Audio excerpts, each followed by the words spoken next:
Morning, morning, morning. Yes, we're back with another episode, another rider. Today we've got an interesting story of a guy who's in love, just got married, he's got a lovely Russian wife, and there's problem in Denmark, you could say, or Norway. But he's going to tell his story. So how are you? It's nice to have you here today, Bob. Thank you, man. Thank you. So tell us, what's your story? What's the story, mate? What's the story. So yeah, just arrived, and I've been in Georgia for about 6 months now. So back in February, when the war between Russia and Ukraine broke out, when Russia violently invaded Ukraine, my wife was living in Moscow. She was waiting to come to the UK with me to live. We got married last year. On February the 24th, the war broke out, and very quickly she had to pack up as much as she could and flee to the nearest country, which at that time was Georgia. So she's in Russia. She's in Moscow. And why did she, what I'm not understanding, why did she need to leave? Well, the simple answer is that she, along with millions of other people, were terrified. This happened. Russia invaded Ukraine, and immediately the sense, I was traveling back and forth between London and Moscow in the last couple of years, the sense of the regime there is, it's always been a case where people know that it's a fascist regime led by Vladimir Putin, who essentially he is right now sort of repeating the belief structures of Stalin. He believes that he's rebuilding the Soviet Union. So, sorry, to get back to why my wife would leave, why people would leave. She left because she was terrified. I mean, almost overnight, her bank cards from Moscow were completely invalidated everywhere on the planet. So she couldn't go anywhere and use her card. She lost everything. She owns an apartment, a very small apartment in Moscow. The price of her apartment dropped, God knows, 50% overnight. And if you remember the news, countries started blocking Russians from traveling there. They became vilified. So she wanted to get out to be with you before it shut down then? Yeah, we were. What you're saying? Exactly, yeah. We were planning to get the spousal visa for her to move here, do the application a little bit slowly, So how does England look at that? Did they say she's a Russian so we're not taking her, or what do they say? So, no. England is not stopping Russians from travelling here. However, right now, the visa application process is doubled at least. So right now, we've been waiting 5 months for the confirmation of her visa when it should have taken less than 3. And she's essentially just stranded in Georgia right now, in Tbilisi, the capital, where we've been living. She moved out in March. She fled. She got the first flight she could, which actually went to Armenia. And then she was driven from Armenia across the border, in the middle of the night, to Georgia, and that's where she's been. So you go back and forth from Russia all the time, yeah? I have been, the last couple of years. Talk us through, what's it like when you get, I hear some interesting stories about when you go into customs and come to the airport and there's guys in leather trench coats kind of things and big guys. Is it like that? What's your version of it? My version is there is the sense of what we've seen on TV, in movies, in spy thrillers over the years. What I think probably you and I have grown up thinking is that exactly, it's like trench coats, dark rooms, guys with, cigarettes and a lamp, and you can see the smoke, and they're checking papers, and it's all very Franz Kafkaesque. And for me, the first time I ever arrived in Moscow, first time I went was 2017 or 2018. And I had the same, I was kind of excited but really scared, actually. I don't speak Russian, I didn't understand the language. And again, in short answer to your question, no, it's not, it's not secret police and trench coats, but it is, the authorities are scary, man. I was there in 2019 when some protests were happening. I'm an artist and a composer, so I do projects in galleries and with musicians and stuff. I was there doing a project in the center of Moscow. Moscow is a beautiful city. The architecture is insane. The transport system makes London look like complete crap. I mean, it's the health system is incredible.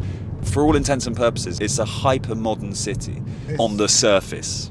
But then when I was there... So it works. Russia works. Moscow works. Moscow works on hyperspeed. You can get anything delivered at any point, 24 hours a day, across the city. You can get taxis anywhere. Everything is unbelievably cheap. You can get any kind of food from all over the world. For all intents and purposes, it looks kind of liberal, kind of open. So Putin's done something right then in getting that city working, because he's been in power for how long? 20 years, around 20 years. Yeah. What I now know is that essentially that regime made a kind of silent deal with the Russian people. They said to them, we will give you 24-hour deliveries, we'll give you Zara, we'll give you Hugo Boss, we'll give you all these things slightly cheaper than everywhere else, but you just let us do our thing and you don't get involved in politics. And so when that first happened, everyone thinks, okay, right, fall of the Soviet Union, okay, bring me my McDonald's. And that's exactly what they did. They gave him McDonald's, they gave him Hugo Boss, they gave him Zara, but then at the same time, more and more over the years, they were taking away more human rights. They were stopping people from legal protests, just chucking them in jail. Sounds like here now. You heard about that? And France, yeah, you exactly. think about that. If you 6 people or more protested, I know, man. you could be told to move along Yeah, or arrested. Yeah. So, but imagine, okay, so let's set the scene then. Imagine that. Imagine next year, 10,000 people go out in Hyde Park to protest. When these people go out, this is what I experienced. These people go out on the street, silently, placards, whatever. People of all colours, all creeds, all ages, all genders, whatever. They're met by what I can only describe as thousands of Robocops with, like, they are decked. Guns, they've got, like, helmets on, The visors, and they are beating people. Yeah. They are chasing people away down the street, and they're throwing them into buses, and these people are just disappearing. You're going to the old... What's Not the gulags, but yeah, that's the old story. That's But what I'm thinking, the old gulag. No, I mean, the truth is, to put it simply, man, it is a very backward sense of, But what, you know what? It's funny, because we live in the same country and all that kind of thing, but I can relate to that kind of protest here and the way the police have handled my people. Mm-hmm. Do you see what I mean? Yeah. So kind of when I hear people, like, fair enough, you're telling your story about Russia, but I kind of look like, well, my experience hasn't been too much different here. Yeah. And they're not making it any easier for anybody now. No, they're not. No, they're not. So, but it's interesting to hear your story and that. So you said you're a musician? Musician, yeah. Tell us about that. Where can people find you if they want to hear your music? No, wait, I'm going to have to cut this. No, I'll happily give my name. It's Cameron Graham. So Cameron Graham. yeah. And what kind of instruments do you play? So I play drums. For years I've played drums. I session. I was, like, when I was living in London 10 years ago, I was sessioning for sort of some hip-hop bands and some rappers that I studied with. And then I dropped out of that because I took up composition. I studied classical composition. I wanted to figure out how music worked, like, rather than being the drummer, the guy at the back of the room where everyone just, like, clicks their fingers and says, right, just playing time, get on with it. I kind of got really interested in, Do you regret that? No, I still play, man. I still play a lot. No, do you regret leaving the rap kind of thing and just doing Totally, the cafe? absolutely, man. Because, I mean, I have you heard of Alpha Mist? No, I'm terrible with music. Okay, anyway, but I mean, there are some truly unbelievably talented people that I was working with who are London-based, and they are, like, rising. They're doing incredibly well. Wait, Alchemist, that's East London. Alpha Mist, yeah. I mean, he's touring the world now. He's got a label, yeah. And I was fortunate enough to work with him for a very, very short amount of time. We did some studio sessions together and stuff. I honestly, man, I fell out of it, not because I wanted to, but my focus was moving a little bit in a different direction, Oh, fair enough. You follow where your heart, that's what motivates you. Yeah, absolutely. In that respect. So you've been playing the drums from what age? About 14, 15. And who bought you your first drum set? Me. Really? Yeah, saved up the money. And then what did Dad and Mum say when you had that banging? Mum said, proud of you, do whatever you want. Dad said, is it going to make you any money? And it's been that, I'm 33 now, and it's just still that with music, Like, oh, you're doing a project, how much money is it? No, it's like, okay, so you're doing a project, but you're not getting paid. Right, great. What a son I've got, it's that kind of thing. Are you your only child? No, I'm one of two from the same parents, one of four. Dad's first wife, he had two. Next wife, my mum had two. How many siblings you got in total then? So three. So half brother, half sister, and a full sister, I guess you could say. And then also I've now got step brother, step sister, because Dad decided he, wanted to get shacked up again. So. Okay. Yeah. So it's like 5 or 7 of you. Yeah. Yeah. Okay. All right. That's interesting. So, any of your siblings talented as well? Not at all. I'm the only creative, artistic one in the family. So, what about your mum? Your mum and your dad are creative? Business. Dad was business, retired now. Mum was also business, but yeah, creative. She did these kind of, creative consultancy gigs where she'd go into companies and throw a juggling ball at the director and be like, right, figure out what to do with that. She'd go into a room with a bunch of corporate types and have a flip chart and a whiteboard and draw pictures of clouds, and she's creative, but she was always in business. So no, I'm the only musical and artistic one. No one knows where I got it from. Full on odd sheep in the family, Okay, I hear you. What is it about drums that motivates you, that you love? Rhythm, movement. I first encountered drums in the Gambia, where my mum was living in West Africa. Okay. And yeah, I first encountered like a drum circle. I can't remember what age I was.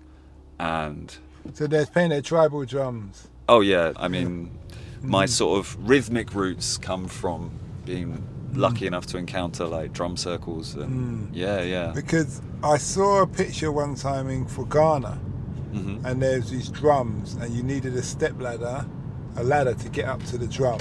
Right. And there's massive. Imagine this car, you turned it on the boot and stood it up. All right. That's how big the drum was. And there was like 2 of them, and there's this man, I don't know what he's standing on, and he's got these long sticks like sledgehammers, but with the things for the drums, the cushion for the drum, and he's playing that in this kind of football pitch area for the king. Wow. And I was just like, whoa, man, this goes deep. That's amazing. This kind of goes deep. Imagine standing inside that drum when it's hit, man. Wow.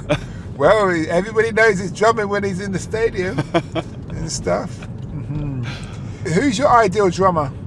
If you could work with any drummer, who's the person who you look up to? You think, I'd love to drum with him? Well, I'm just going to say it, and it sounds arrogant, but there was a guy I really looked up to more than anyone. His name is Seb Rochford. He's a drummer. He's a London-based drummer. He leads a band called Polar Bear. He plays with everybody. He is, to me, the most tasteful and the most well-versed, nuanced, sexy-sounding, gentle but loud. He epitomizes what drumming is to me, and I sort of studied him. I studied everything of his playing for years and got to a point where I felt like I had kind of moved in my own direction. So he was who I really looked up to. There's also a drummer called Chris Daddy Dave, American drummer who played with Robert Glasper, who's like a jazz band leader. He, another sort of drumming hero, I guess. So those two, probably. And Sheila E. I grew up a little bit on Sheila E. Do you remember Sheila E? She played with Prince. Okay. She was badass. I don't know much about drumming, but I didn't really hear of too many female drummers, but it's just interesting. So what I was thinking is, how much does a drum set cost? A good one? And how long did it take you to learn the drums? So, drum sets, I don't know, about 400 for pretty usable, probably less. I mean, I buy everything of mine on eBay and Facebook now. I don't buy new stuff anymore. I make my own drums. But, I don't know, 200 quid. And how long? I mean, I taught myself. So, within a year I was playing in bands and stuff, It's all about dedication, man. And it's all about if you've got the sense of rhythm, Do you play the bongo drums, like those tribal drums? Djembe. I don't know, yeah, I play djembe. You see them in the nightclubs, isn't it? Yeah. Yeah, I play djembe. I play Turkish drums, Vietnamese drums.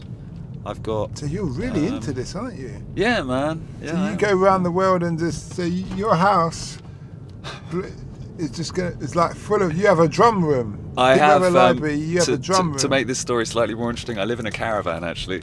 Okay. So I live in a caravan on the south coast. That's my home. Okay. Does a Russian lady know it? You know. She they, does. They Yeah, have standards, man. Yeah, man. They do. No, they do. With that leather long boots. She was and initially. the fur collar and stuff. She was initially shocked when I told her, but when she got to the caravan, she realised that it's a very It's a beautiful pimped out place. caravan. So it's a pimped pimp my down caravan. Pimped down. Yeah, no, it's definitely Wait, pimped my it's caravan. not. It's not a caravan from Lockstock, is it? Yeah, it's a static caravan. Yeah, but it's man. Wait, hold on. It's The three. Lockstock. Do you remember Lockstock? Oh my, of course I do, man. Of course. No, it's 3 bedroom, 2 bathroom, double glazing. Okay, 3 bedrooms in a caravan. Oh yeah, it's 38 foot by 14 foot. So it's on wheels. It's got 2 wheels. You can move How it with. big are these rooms? I mean, it's the king room, the room with a double bed. You can walk around the double bed. It's a full-size double bed. It's got an ensuite bathroom. You've got 2 other little rooms, and they've got these sort of very thin single beds in them, tiny weird beds. And then the living room has got a huge L-shaped sofa that fits about 15 people on it. Oh, It's big. sounds big. better than my place. How much did that caravan cost? I bought it with my mum, and it was 36 grand. Do you have to pay like a tax or? So you pay a site fee. So if you imagine these American trailer trashy lock stock fight, so it sits on a piece of concrete. Yeah, You have to put a piece of concrete, and you essentially pay rent for the concrete, and that's about $200 a month. Really? Electricity is about, I can tell you because I got the bill today. It's like, I mean, nothing. And you're on gas bottles, so everything that's going on now. I'm sort of sitting on and it's by the beach. It's a 2-minute walk from the beach, south coast. I can see the Isle of Wight. On a good day, I think I can see France, but I'm not sure. Well, you sound happy. I'm happy. I'm just waiting to the Russian lady to get there. And then, No, she's been Sally, if we're calling her Sally. She's been back and forth 10 times in the last couple of years. Okay. She's got we turned one of the bedrooms into a study for her. Yeah, it's her place as well. what does Sally do? Sally is a music curator, so she's like she yes. produces music events, and yeah, Oh, so you're both in the same game. sort of, yeah. Now, okay, you spoke about composing. hmm Tell me about composing, because I don't really know much about it. I did interview is composing like a conductor? No, so conductors. You interviewed a conductor. Yeah, it's the London Philharmonic Orchestra and the Italian Philharmonic Orchestra. Interesting. Conductor. That was quite a good interview. Cool. About 40 minutes. Wow, nice. Really long journey. He talks about growing up, and he's born in Italy but brought up partly in America and England, and Wow. all of that stuff. And Oh man, you get some stars. oh. I feel lame in comparison to that. No, Just you're doing your drumming thing. You're doing your composer. It's all good and stuff. So no, like the composing thing, the simple thing, like when I tell people I'm a composer, the first thing they say, okay, do you write for film? Do you write for video games? Do you write for adverts? And the answer to all of those things is no. Up until now, I write for orchestras. So Okay. like I have a commission from an orchestra and they want a new piece for a concert, and so I sit down, pen and paper style, and bosh out six. So wait, you have a commission from an orchestra. They want a new piece for what? For like a concert, so they, concert, okay. yeah, they're like, they're doing some, some of the classics, some of the Beethovens, etc., and they'll also add a new piece by a new young composer, and in that case, it's occasionally people like me. So it's like we're talking like Swan Lake stuff like that. Yeah, but more contemporary, more. If you imagine Swan Lake slowed down 100 times, all woozy. Well, every time I think of Swan Lake, I don't think of music. I think of some woman in a leotard Of course you do. jumping around with a frilly, fluffy skirt Yeah, of or course you whatever do. that thing is. Yeah. And some guy in tights throwing her in the air. Yeah. I don't know how. That is amazing how they manage to stand on their toes. Yeah, I know. Oh man, ballet. That's a whole nother thing. You want to interview a ballet dancer? God. I have. You have? Yeah, I think she's won an awards, this ballet dancer, when she was younger. Now she's like all on some drugs. She takes a lot of drugs. But before, when she was younger, she was doing really well. Wow. Yeah. People all got all kind of stories. Crazy. Wow, man. You So- see them all. What does the future hold for you? What does the future hold? So in the next year, I'm doing, somewhere around here actually, you'll see. We're in Peckham when he says round here. Oh, Peckham, yeah, somewhere around here or nearby. You'll be driving one day in the middle of the summer between June and July, and you'll look to your left and you'll see that there's a static caravan sitting in the park. What the hell is that? And it'll be there for 2 weeks, and it'll be an art installation made, directed by me. So will you be living in that caravan? No, there will be. I bet you will be. I'm looking at your face. No. I'm not allowed legally, but no. Yeah, look, see. So it's busted already. Yeah, of course, man. Of course. Don't let him Peckham. Was it Southwark Council? Here it is. So I'm doing a project with the Spitalfields Festival. It's an art festival in Spitalfields. And it goes in the middle in the common. It will go somewhere, yeah. It will go somewhere. Park. We're still talking to venues. It's not confirmed, but yeah, I'm doing like a kind of live installation public art project inside a caravan with some performers, and yeah, it will be that. What else? I got an album coming out with a wonderful label in Brighton in January. What's that called? It's called. Well, I can't believe I'm saying this on some kind of public forum, but it's called Becoming a Beach Angel. It's an electronic dance album. Oh, is it? Yeah. Have you got a sample on your phone? I do, but I'm not going to play it to you on recording, but I'll play it to you after. No, it's not finished, man. It's not finished. Like it's all ready to go, but there'll be an EP and then an album, and then I will tour it. I'll play, and this brings us full circle, live on drums. Yeah, is that your first album? It's my first album, yeah.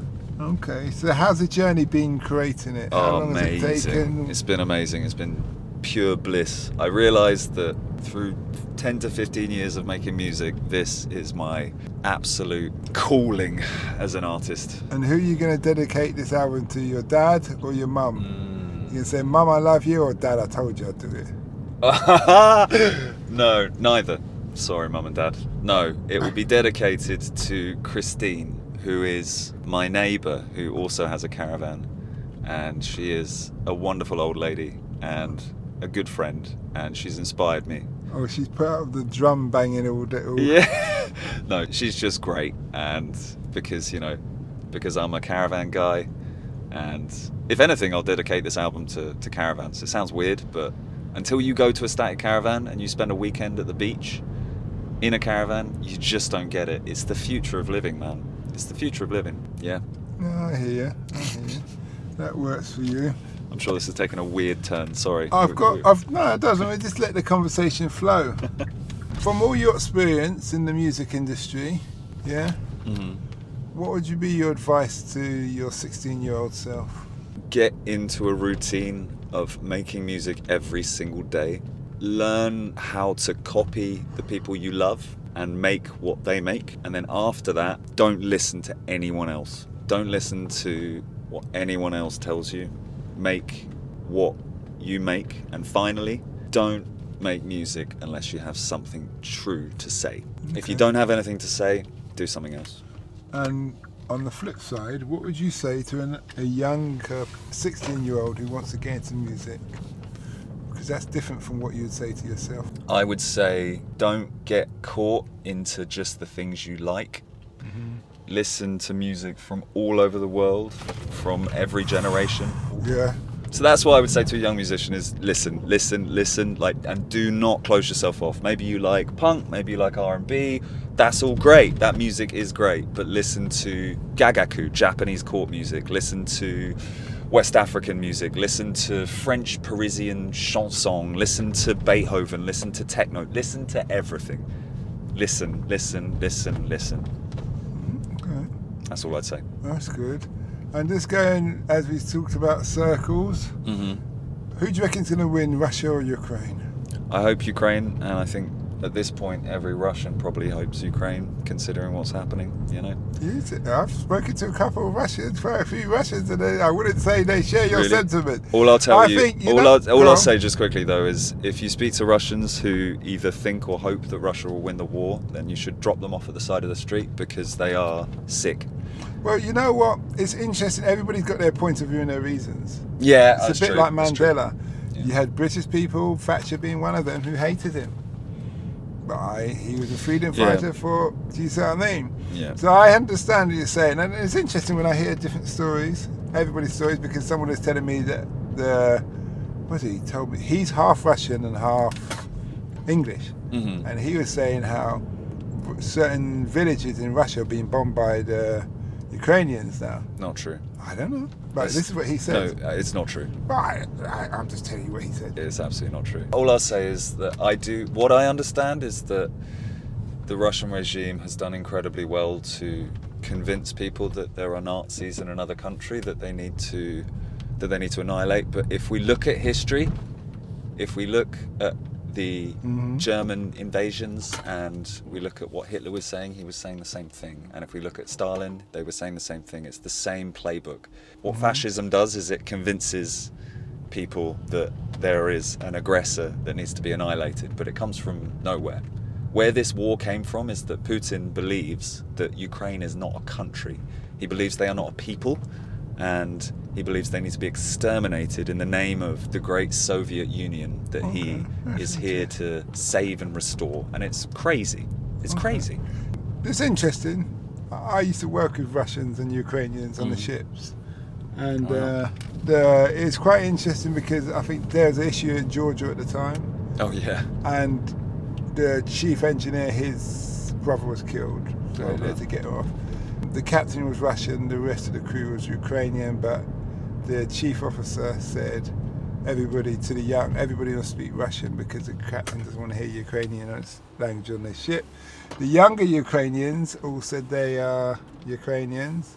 The older Ukrainians all said they're Russian. And the captain said, if you're not born in Russia, you're not Russian. So this is an interesting thing. I'm just going to stand over here and do my job. Yeah, totally. And let you lot do your thing. But what springs to mind in what you said about regime and fascism and there's a bad people who need to be dealt with. Afghan, Iraq, Syria. Do you see what I mean? So I kind of think, are we any different as a nation? Because we remember there's a million Christians in Iraq. Before we got there, and there was 250,000 left when we left. I think what I've learned from this situation with the war, and from the wisest, and I'm not really the wisest person I have been watching throughout this is my wife. And the main reason for me saying this, she, rather than getting involved in any of the choirs on Facebook or people, the immediate people who rant and rave on one side or the other, she has spent the last 6 months silently trying to understand what her position is, trying to understand not both sides equally, but trying to understand why this would happen, what her role is in just doing the right thing. And what I've learned is, off the back of what you just said, no, every country's got blood on its hands. It's interesting when you say that, because since I've been podcasting, I've had to learn to curb my opinion on things. And I'm a very opinionated person. And one of the reasons you have to curb your opinion because you have to allow the other person to speak, but more importantly, you don't really know what you think you know. Yeah, it's true. You see what I mean? It's very true. So just kind of shut up. You've got 2 ears and 1 mouth, so you listen twice as much as you talk. Yeah. And just listen and learn and things. So I've listened to a lot of Russian people. I've listened to Ukrainians. They've got in the car and they've been, it's really bad. They're kind of looking for sympathy kind of thing. But one thing I did hear, this was on the news, on some documentary, and it was a BBC documentary, and it was how Clinton and Putin were having a conversation. And Putin said, how about if we join NATO? And Clinton virtually insulted him, you're never going to join NATO. And I thought, well, that kind of defeats the object. Because if you even if you go by the principle, keep your friends close but your enemies closer. But if you're all on the same team, there's no one to fight anymore. And if because you've told him now, you've told him you're going to be the enemy, no matter what, he's going to do what he wants to do. So this is why I kind of look at we're partly to blame. Even though that's Clinton, but we always side with the Americans on things. So we need to look at more about bringing peace than the thing. And also, as an ex-military person, I know there's a lot of weapon testing now going on. And that's where the big business comes in, and that's why he's pushed it, Boris, I believe, because all of his mates are going to be making money, he's going to get his backhanders later on. Where can people find you? Where can they find me? Yeah, if they want to hear your music, just remind them, so we're closing up now. SoundCloud. SoundCloud. For now. Your name on SoundCloud? Oh, Cameron Graham. Spell? CameronGraham. But in January, look out for the album by Poet Mechanic, Becoming a Beat Change. Okay. Well, thanks a lot for that, and we wish you well. We hope that episode enhanced your life. We post an interview every day, as well as vlogging on our social media channels. Don't forget to subscribe to get our latest episode.